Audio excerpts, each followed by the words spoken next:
Bismillahirrahmanirrahim. Assalamualaikum warahmatullahi wabarakatuh.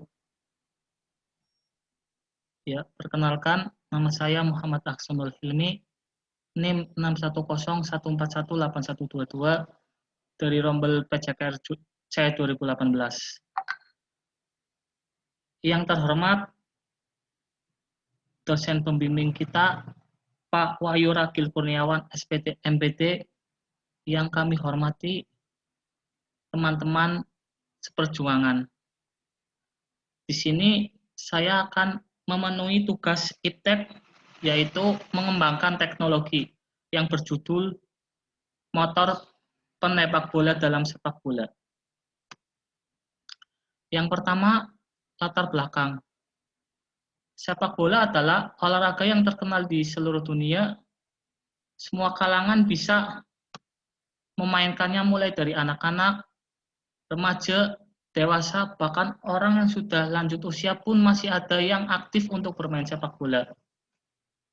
Sepak bola merupakan permainan beregu yang masing-masing regu terdiri dari 11 pemain di lapangan dan satu di antaranya bertindak sebagai penjaga gawang. Permainan sepak bola sebagian besar dimainkan dengan menggunakan tungkai, kecuali penjaga gawang diperkenakan menggunakan lengan pada daerah tendangan hukumannya. Di zaman yang modern ini, perkembangan ilmu dan teknologi semakin berkembang dengan pesat demi kemajuan peradaban manusia. Teknologi mulai diterapkan untuk kepentingan bersama dalam memajukan seluruh elemen yang terkait di dalam sepak bola. Dengan adanya teknologi ini, bahwa sepak bola semakin berkembang dalam mewujudkan semangat sportivitas dalam sebuah pertandingan sehingga tidak merugikan siapapun. Dengan perubahan yang baik, sepak bola pun tidak luput dari perubahan itu, baik itu dari segi cara bermain, proses latihan maupun peraturannya. Dengan adanya proses latihan yang baik akan menambah keterampilan gerak dalam bermain sepak bola, sehingga lama-kelamaan gerakan itu akan menjadi otomatis dan reflektif. Nah, di sini saya akan mencoba mengamati ball launcher atau mesin penembak bola, serta saya akan mengembangkan lagi menjadi motor penembak bola. Motor penembak bola adalah sebuah motor bercampur dengan tenaga mesin untuk menembakkan bola ke arah gawang. Maksudnya begini, kita menaruh bola di dalam lubang, kemudian ketika motor tersebut dibunyikan, akan langsung menembak ke arah tujuan tersebut, langsung menembak sendiri tanpa ada dorongan manusia. Saya mempunyai ide ini karena saya kepengen mengembangkan alat ini ke dalam SSB yang saya latih di daerah saya. Dengan begitu, anak-anak didik saya pasti akan semakin semangat untuk berlatih. Yang kedua, tujuan. Di sini tujuannya memiliki ada 3. Yang pertama, mempermudah pelatih. Maksudnya, pelatih dapat melatih kiper tanpa bantuan dari orang lain.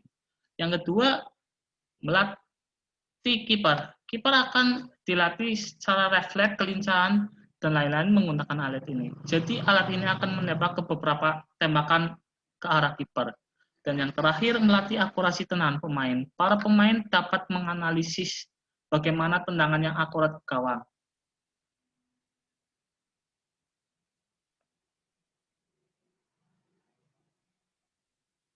Yang ketiga yaitu manfaat. Di sini manfaatnya terdiri dari 2. Yang pertama, dipandang secara teoritis dapat dijadikan sumbangan informasi dan keilmuan yang berarti bagi para atlet maupun pelatih sepak bola dalam upaya menambah keilmuan di bidang kepelatihan, khususnya dalam pembinaan kiper. Yang kedua, dipandang secara praktis dapat menjadi acuan bagi atlet, pelatih, serta para pembina sepak bola dimanapun berada tentang kepelatihan kiper. Selanjutnya yaitu cara kerja alat ini. Di sini saya mempunyai 4 cara kerja. Yang pertama, kita nyalakan mesin motor terlebih dahulu. Kemudian yang kedua, jangan lupa nyalakan alat penembak tersebut juga. Nah, alat penembak ini saya akan memasukkan ke aliran listrik. Terus yang ketiga, ketika sudah siap semuanya, alat ini dikeker terlebih dahulu di dalam lingkaran yang ada di alat tersebut untuk menentukan arah tendangan bolanya. Yang keempat, ketika sudah dikeker, tembaklah menggunakan alat starter yang ada di motor. Yang terakhir, ketika sudah terjadi penembakan bola ke arah gawang tersebut, maka pelatih akan mengamatinya lewat komputer.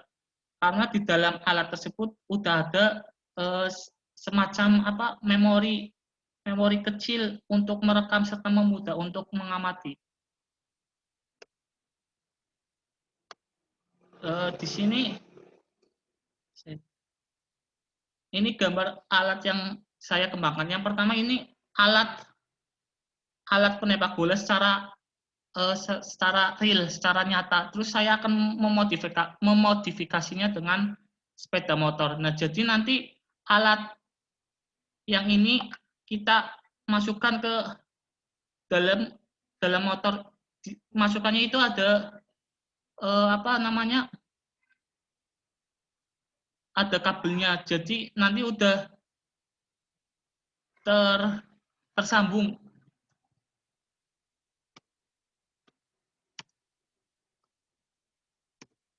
Terus yang ketujuh, kelebihan dari alat ini. Di sini kelebihannya ada 4. Yang pertama, sebagai alat bantu untuk latihan kiper. Yang kedua, tingkat kecepatan bola yang sering akurat. Yang ketiga, atlet merasa senang dan antusias dengan adanya produk ini untuk mencobanya. Dan yang terakhir, produk ini dapat disebarluaskan untuk alat bantu catur lainnya. Nah, di sini alat ini selain untuk sepak bola juga bisa untuk menembak kok pada permainan bulu tangkis, terus bisa pada penembak bola pada cabur tenis meja dan lain-lain. Terus yang ke-8, kekurangan dari alat ini.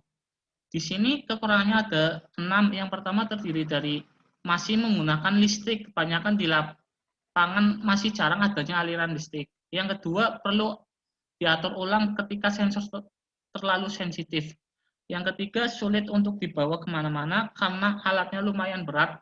Yang keempat, masih kurang praktis. Yang kelima, harganya cukup mahal. Nah, di sini harga untuk alat ini kurang lebih mencapai puluhan juta, bahkan bisa mencapai ratusan juta. Terus yang terakhir adalah masih kurang penjual ini yang ada di Indonesia. Nah, di Indonesia ini belum ada penjual alat ini. Nah, alat ini baru tersedia di Eropa, khususnya di negara Jerman.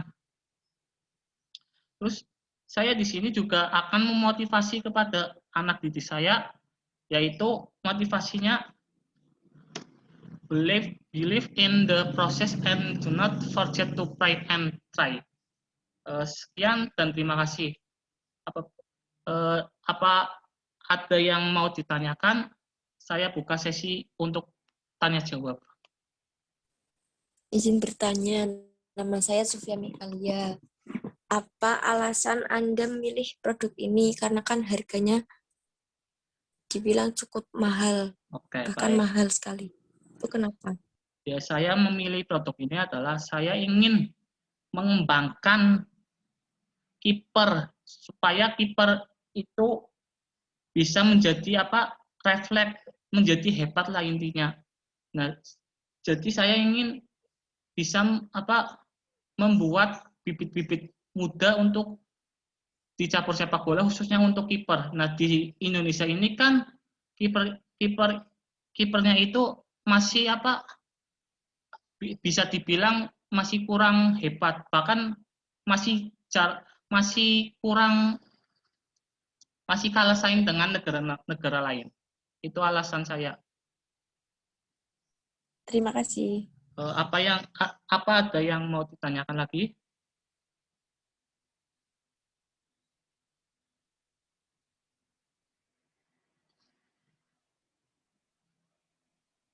Oke, baik. Kalau tidak ada yang mau ditanyakan lagi, kiranya cukup sampai di sini saja presentasi dari saya. Semoga dapat bermanfaat bagi kalian semua. Apabila ada kekurangan, mohon dimaafkan. Dan apabila ada kebenaran atau Yang lain itu merupakan anugerah dari Yang Maha Kuasa. Sekian dari saya. Wassalamualaikum warahmatullahi wabarakatuh. Waalaikumsalam warahmatullahi wabarakatuh.